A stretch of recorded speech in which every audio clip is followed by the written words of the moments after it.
Amina. Yesu asifiwe. Amina. Bwana Yesu asifiwe. Amen. Neno la Mungu sema tu kwa muda mfupi sana leo. Kumalizia kesho ndugu yangu. Kitabu cha Wagalatia sura ya 4 na ule mstari wa kwanza mpaka wa 7. Wagalatia sura ya 4 na ule mstari wa kwanza hadi wa 7, nisome kama ilivyoandikwa.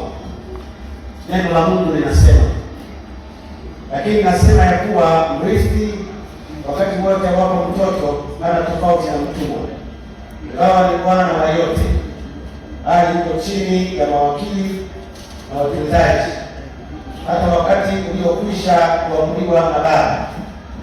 Kadhalika na sisi tulipokuwa watoto tulikuwa tukitumikishwa na kawaida za kwanza za dunia, lakini ulipowadia utimilifu wa wakati, Mungu alimtuma mwanawe ambaye amezaliwa na mwanamke, amezaliwa chini ya sheria, kusudi awakomboe hao waliokuwa chini ya sheria, ili sisi tupate kupokea hali ya kuwa wana. Na kwa kuwa ninyi mmekuwa wana, Mungu alimtuma Roho wa mwanawe mioyoni mwetu, aliaye hapa, yaani Baba. Kama ni hivyo, wewe si mtumwa tena, bali ni mwana, na kama u mwana, basi umrithi wa Mungu. Bwana Yesu asifiwe. Amen. Kama nilizungumza habari ya utimilifu wa wakati, jioni nikazungumza habari ya Mungu kumtuma mwanawe, na asubuhi nimezungumza habari ya Yesu Kristo alikuja kama mwanadamu halisi. Nimeeleza mambo yote ya wanadamu wake halisi katikati ya maisha yetu na jinsi tulivyo na sisi leo. Bwana Yesu asifiwe. Amen. Huo ulikuwa ni mstari wa 4b. Sasa jioni ya leo tutakwenda kusoma mstari wa 4c. Mstari wa 4c. Neno la Mungu linasema, amezaliwa chini ya sheria. Bwana Yesu asifiwe. Amen. Bwana Yesu Kristo amezaliwa chini ya sheria. Chini ya sheria maana yake ni nini?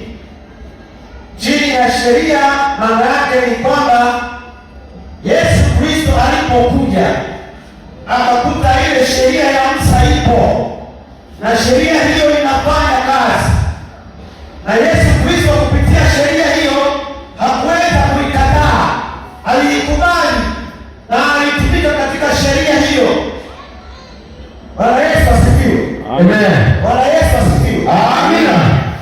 Kwanza yeye alikuwa ni Myahudi na sheria ilikuwa ni ya Wayahudi, kwa hiyo aliingia katika Wayahudi na yeye akapokea sheria hiyo ya Wayahudi, lakini sio hivyo tu, alikuta kuna amri ambazo Mungu alizitoa. Sasa Yesu Kristo naye hiyo hakuweza kuzikataa, alikuwa pamoja na nini na amri hizo. Kwa sababu ni nani? Kwa sababu alizaliwa chini ya sheria. Hakukataa mambo yote yaliyokuwepo, isipokuwa alikubali, ili kuwaonyesha watu ya kwamba yeye sasa amekuja kutimiliza mambo ya sheria. Bwana Yesu asifiwe. Amen. Lakini sio hivyo tu, alifanya sherehe za Kiyahudi. Bwana Yesu asifiwe. Amen. Alifanya sherehe za Kiyahudi. Walikuwa na sherehe zao. Wakati mwingine walikuwa wakipitia mwaka mmoja au miaka miwili. Sasa Yesu Kristo alipokuwepo duniani wakati huo, alifanya sherehe hizo za Kiyahudi. Alishiriki kama mwanadamu halisi, ili kuwaonyesha ya watu kwamba amekuja kuwatafuta na kuwaokoa watu waliopotea katika dhambi. Bwana Yesu asifiwe. Amina. Bwana Yesu asifiwe. Amina. Kwa hiyo kama Yesu Kristo alitii zile sheria za Mungu kutoka kwa Musa, basi mimi na wewe tuna haki ya kutii sheria za Mungu. Bwana Yesu asifiwe. Amina. Bwana Yesu asifiwe. Amen. Bwana Yesu asifiwe. Tunahitaji kuzitii sheria za nani? Za Mungu. Bwana Yesu asifiwe. Amina. Na kutii sheria za Mungu na utofauti wa sasa na kipindi hicho. Bwana Yesu asifiwe. Amen. Kutii sheria za Mungu ni kule kumpokea Yesu Kristo moyoni mwako. Utakuwa umetii sheria za Mungu. Maana ukimpokea Yesu moyoni mwako, halitaonekana kosa lolote. Hata kosa likionekana, Mungu wa mbinguni kosa hilo atalifuta, maana utakuwa umejiungamanisha pamoja na Mungu na wala hakuna shida yoyote. Maana moyoni mwako inakaa neno jema. Bwana Yesu asifiwe. Amina. Nahitaji mimi na wewe kuzitii sheria za Bwana, sheria za Mungu, Mungu anapopendezwa nazo, na kwamba mimi na wewe ametuchagua kuwa miliki yake. Na kama anachagua kuwa miliki yake, anahitaji atutume twende mahala tukafanye kazi ya Mungu. Na kama anatutuma kwenda mahala kufanya kazi ya Mungu, tunahitaji kukubali. Na kule kukubali ni kutoka moyoni ya kwamba Bwana ameniita kumtumikia. Moyoni mwako umeliweka neno, na neno hilo ndilo litakuongoza kuifanya kazi ya Mungu, wala sio kwa kuogopa, wala sio kwa hofu, wala sio kwa mashaka, wala sio kwa wasiwasi, isipokuwa utafanya kwa wema na kwa uaminifu. Bwana Yesu asifiwe. Amen. Kwa hiyo tunahitaji kumtii Mungu. Tunahitaji kumtii Mungu. Unamtiije Mungu? Unamtii kwa namna gani? Unamtii kwa siku gani? Unamtii kwa muda gani? Unamtii kwa wakati gani? Au unamtii kwa wakati unaopenda wewe? Wakati mwingine hata utii wakati mwingine haupo. Una mambo yako tu uliyoweka pembeni, na hatimaye mambo hayo ndiyo yanakutumikisha, na hatimaye ule utii unaondoka, unabaki tu unajiongoza mwenyewe. Bwana Yesu asifiwe. Amina. Bwana Yesu asifiwe. Amina. Unahitaji kumtii Mungu. Unamtiije Mungu kwa muda gani na kwa namna gani unamtii Mungu? Bwana Yesu asifiwe. Amina. Bwana Yesu asifiwe. Amina. Bwana Yesu asifiwe. Amina. Ndani ya kanisa kuna mambo mengi ya kufanya.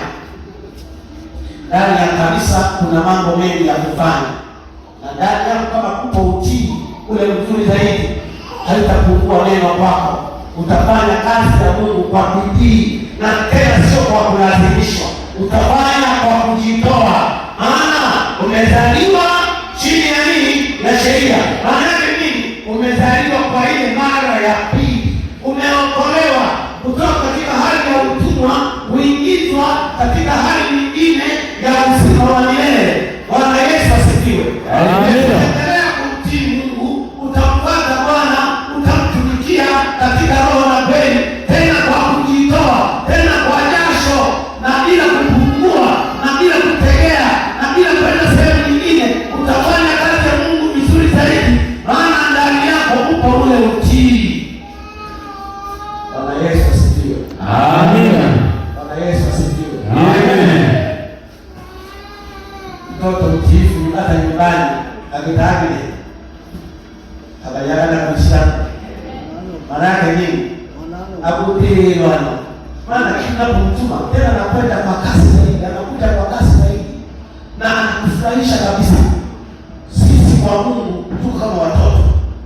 Yaani Mungu ukimfurahisha, utaona mambo yako yataendelea kunyoka vizuri, kwa sababu unao utii. Kila jambo unalopokea Bwana kulifanya, unalifanya bila kulazimishwa, bila hofu yoyote, bila mashaka yoyote, maana neno umelipenda, na ndani yako liko neno ambalo linakaa kila wakati, linakuongoza kufanya yale mapenzi ya nani? Ya Mungu. Bwana Yesu asifiwe. Amina. Utii ni wa muhimu sana. Sio tu kwamba umtii labda kiongozi wako unayemwona, umtii labda sinani yako unayemwona. Wakati mwingine watu tunabagua. Watego katili Kiingereza. Si ndio? Na kautii lazima kafanya nini? Anaweza kupungua. Kumbe unatakiwa kumtii nani? Utakapomtii Mungu, utawatii na watu wengine. Hata mtoto wako kufanya vizuri zaidi, utamtii na hatimaye utamfanyia mambo mazuri zaidi. Hata yeye ambao wakati mwingine haumtegemea utafanya tena kwa nguvu zako zote. Bwana Yesu asifiwe. Amen. Lakini usipotii, matokeo yake hata mzazi anaweza akakuachilia ukaanza kuitwa mtoto wa siku hizi. Badala ya kuitwa mtoto wa Bundara, unaitwa kuwa mtoto wa siku hizi. Bwana Yesu asifiwe. Amen. Siku hizi hana mtoto, ila kwa sababu mtupa wanadamu tumeshakukabidhi. Bwana Yesu asifiwe. Amen. Watoto wa siku hizi hata nyumbani hawaamiliki, hawaambiwi, vijana hawaambiwi, anaambiwa ndio kufanya moja mbili tatu, anaibukia kwenda kufanya jambo jingine, na wakati mwingine hata anaondoka nyumbani acha anakwenda kujipikia, bado hajaoa na bado anafanya nini na nini, kwa sababu ya nini? Hana utii ndani ya familia yao, anaenda kule. Matokeo yao utamsikia hata kabla ya miaka yake kuisha, utamsikia amekufa. Kwa sababu ya nini? Hana utii, ana kiburi, na mtu mwenye kiburi mwisho wake ni kifo tu, na atakufa kabla ya muda wake. Unashindwa kutii, unakuwa malaya. Imeitwa wakima tu. Ndio Christmas, ndio wakima tu. Ndio Christmas, ndio wakosha. Ndio Christmas, ndio mambo mengine huko. Badala ya kutafuta Mungu, unatafuta hayo. Matokeo yake Mungu anakupa hayo. Ungana kuruka tena. Amen. Mambo mengine huko. Kwa sababu hakuna nini? Hakuna utii. Bwana Yesu asifiwe. Amen. Bwana Yesu asifiwe. Amen. Siku tatu zinapunguzwa. Uovu unapoendelea, nikwambie, iko Mungu anapunguza zile siku za wanadamu. Lakini ule uaminifu unapoendelea kuwa mwaminifu, siku zako zinaweza zikaongezwa bila shida yoyote. Ndio maana Hezekia muda wake uliisha na akaugua, akawa karibia faini ya kufa, lakini tulichoomba kaenda akamwambia, Bwana hautapona, muombe Mungu akusaidie. Hezekia akageuza mswali wake ukutani, maana nini? Akamuomba Mungu kwa udi na uvumba, kwa nguvu zote na kwa upendo na kwa kujitoa. Na hatimaye Hezekia akaongezwa nini? Miaka mingine 10 na ngapi? Na 5. Kwa sababu ya nini? Ametii mbele za Bwana. Bwana Yesu asifiwe. Amen. Bwana Yesu asifiwe. Amen. Bwana Yesu asifiwe. Unahitaji kumtii Mungu wakati wote. Utakapomtii Mungu, basi na mambo mengine yote utatii. Wanadamu utawatii, viongozi wa kanisa utawatii, wanakwaya wenzako utawatii, hata kama huna cheo utatii, hata kila kitu utatii, hata ndoa yako utatii, hata wazazi wako utawatii, hata ukoo wako utatii, hata ile jamii utaitii. Maana yake unaye Mungu anayekuongoza, anayekulinda, anayekusimamia, anayekutembeza katika njia iliyonyoka, iliyo sawa. Amen. Bwana Yesu asifiwe. Amen. Lakini kwa sababu ya kiburi cha mwanadamu, roho aliangalia dola duniani, dola shilingi 20,000. Chonta kudela kufanya ina hela. Dola shilingi 20,000. Amina. Ya kuweza chai. Sijina na ni mwanamke tu ya kuweza chai. Au kama unaongeza chai ni $200. Sio? Bena kaya 20,000 wale hapo hapa kanta. Ota ndio kila bende. Hizi na ngoma hela. Yaani yote hayo. Bwana Yesu asifiwe. Amen. Kujua ya kwamba una hela, ya kwamba una fedha, na fedha yako ya kujua kwamba una fedha, utaitumia kwa matumizi mazuri. Bwana Yesu asifiwe. Amen. Matumizi ambayo sio ya kupotea, matumizi ambayo ni ya akiba ya baadaye. Bwana Yesu asifiwe. Amina. Uogopa ndio kwa wewe. Akipata pesa. Lakini akipata pesa, mwana mtu. Hiyo haki kununua haki. Hiyo haki hata kelele zitakuwa hazipo. Tunakete ni. Sio kwa pande kelele. Hapo. Naona kaya mwingi huko. Amina. Mungu atuchongo. Mungu asikia hacha kabisa. Utapa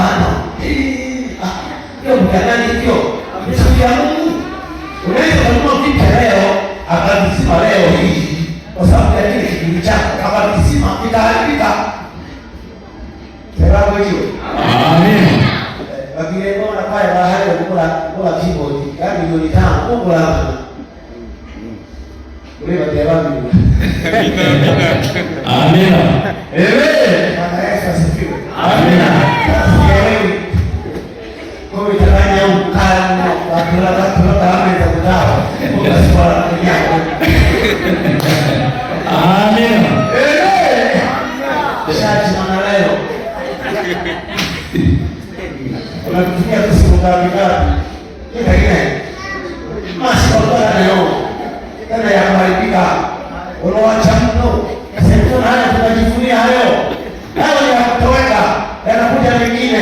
Bwana Yesu asifiwe. Amen. Ukiuliza mimi na mtu wa Sinodi, jana tulikuwa tunazungumza habari ya maombi ya kwaya. Akaanza kuzungumza habari ya kishapu. Kishapu hanguli. Kishapu hanguli. Baadaye kumbe tulikuwa pastoreti moja. Sindio? Na tulikuwa waimbaji wa kwaya mimi na yeye na mama. Hali tulikuwa kitaa ya Yesu. Acha kabisa. Nilikuwa na ngamba.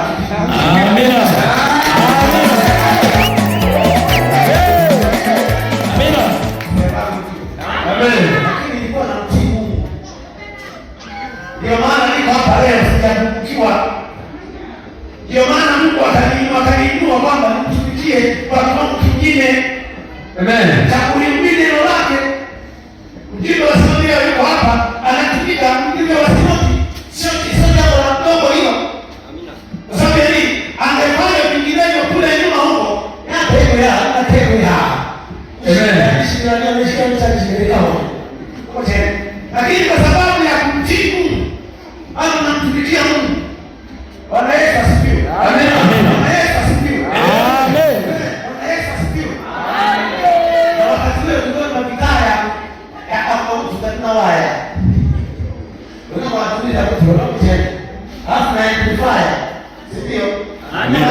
Ilikuwa ni matata, sio? Kulikuwa na waimbaji wanaimba hasa kwa kumtii nani? Mungu. Bwana Yesu asifiwe.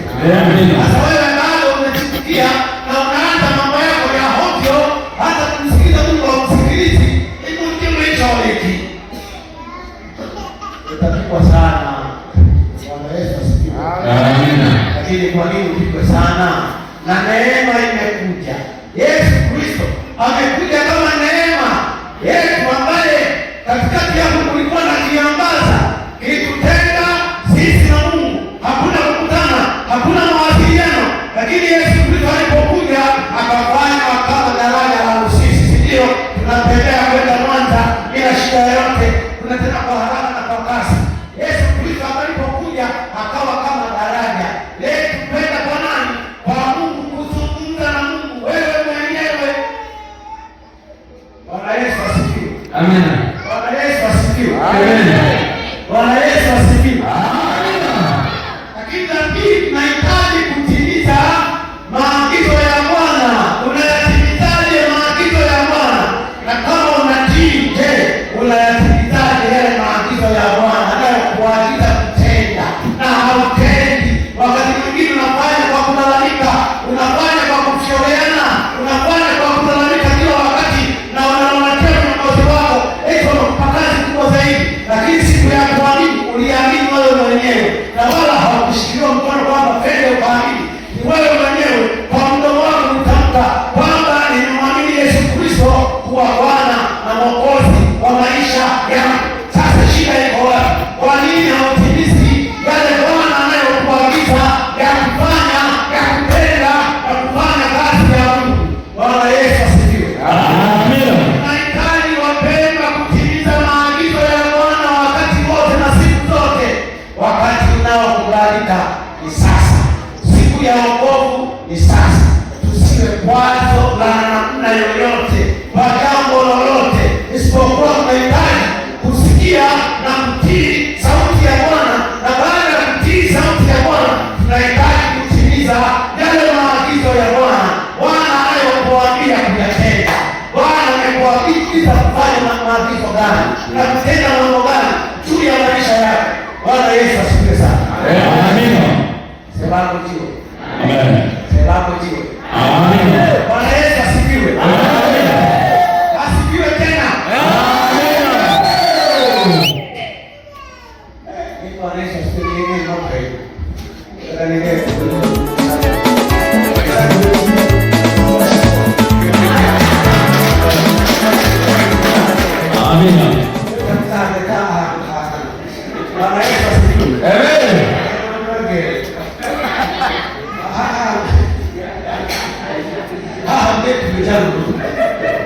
Bwana Yesu asifiwe. Amen.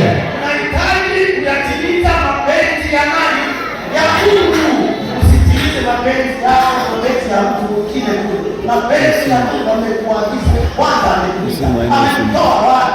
Shida gani ambayo imekusibu na hatimaye baada ya kumwacha Bwana na kuanza kutimiza mapenzi ya nani? Ya Bwana. Unahitaji kujitathmini wewe mwenyewe na kujiangalia unafanya nini maishani mwako na kazi yako ni ipi? Bwana Yesu asifiwe. Amen. Na hadi mmoja na huo.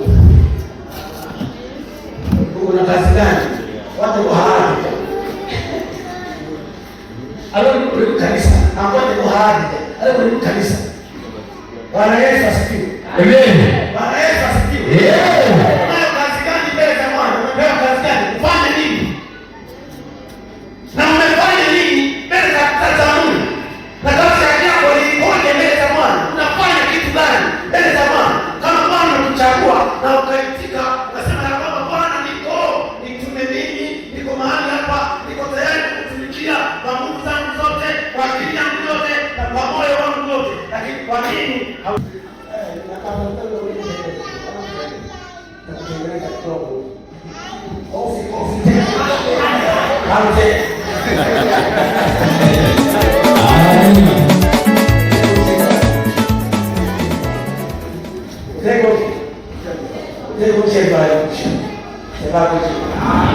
wapendwa wa kazi iliyochagua kumtumikia Mungu kwa uumbaji, kazi mojawapo nzuri zaidi, ila watu hawaelewi wengine.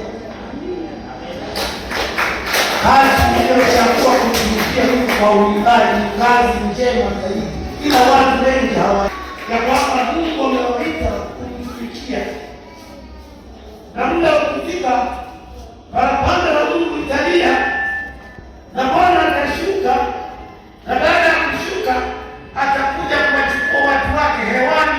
Akiwa hewani hapo atawanyakua, tutanyakuliwa, kanisa litanyakuliwa hewani. Chini hapa atakuwa hewani huko, na baadaye atapeleka wapi? Mbinguni, na baadaye atarudi tena kuja sasa kugawanisha sasa pande mbili, hukumu ya ziwa la moto na wapi tena.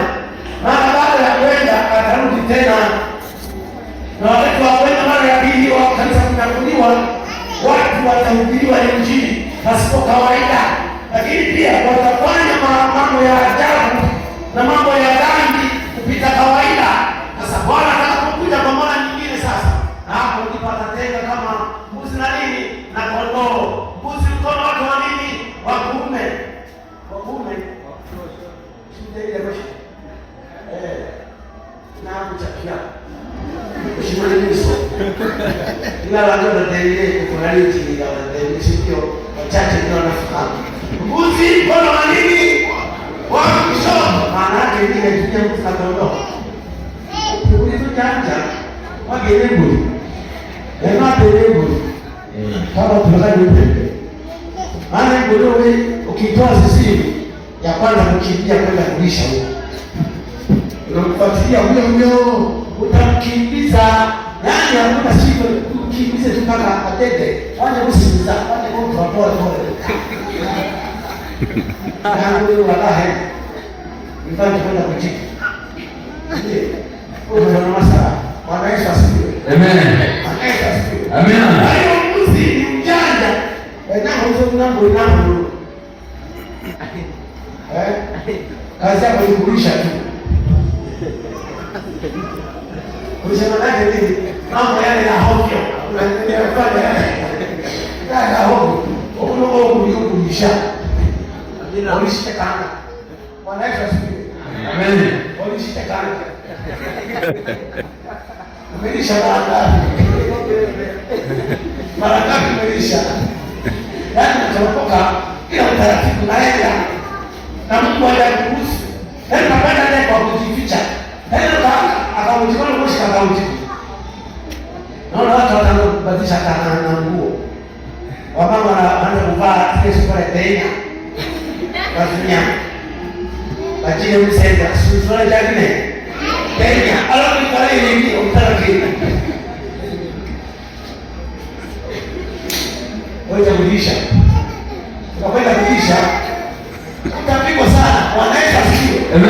Wanaenda sio. Amen. Amina.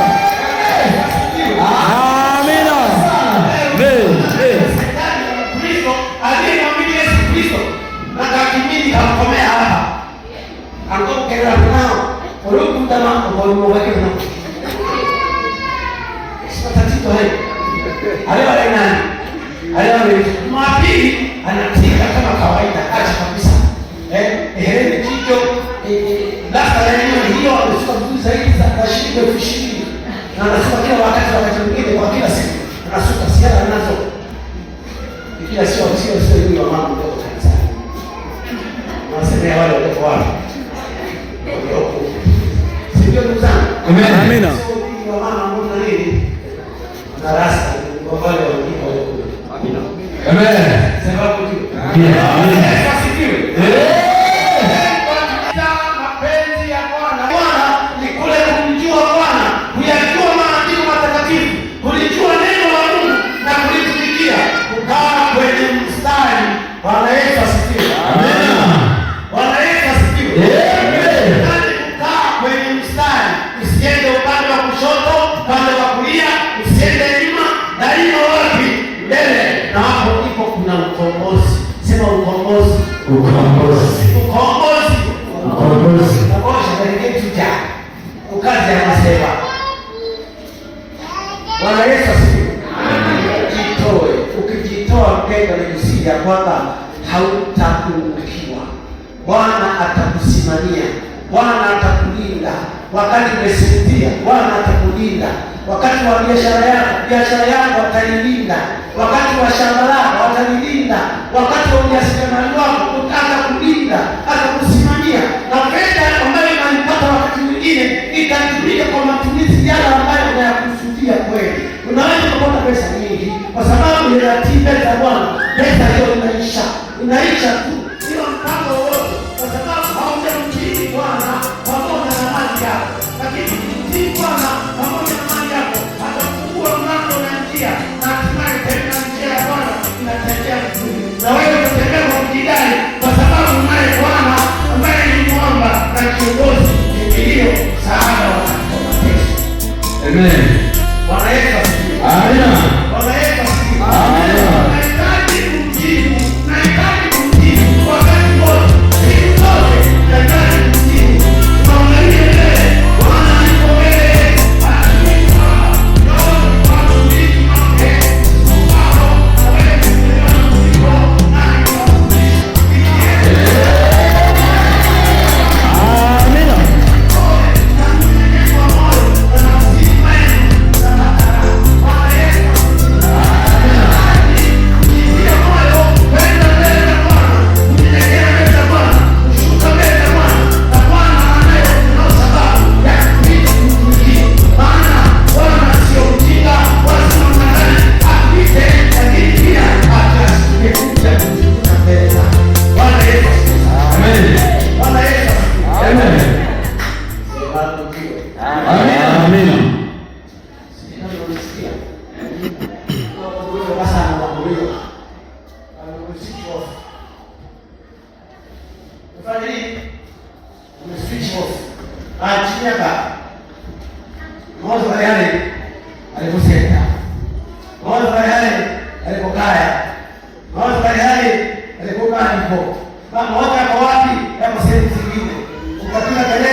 Nasema ile kweli ya nani? Ya Mungu. Nahitaji kubadilika. Usipobadilika, Yesu atakubadilisha. Bwana namna gani? Kwa kubadilisha, akupita ugonjwa. Ugonjwa ule usiotibika. Unajua hangana. Wako watano wachungaji mchungaji ataniombee watengeza. Kumbe na Bwana amekuacha hapo. Amekupaki hapo kwa sababu ukibwaga unakwenda kulisha kila wakati. Ukulisha lakini kaanza. Sema kujie. Amina. Amina.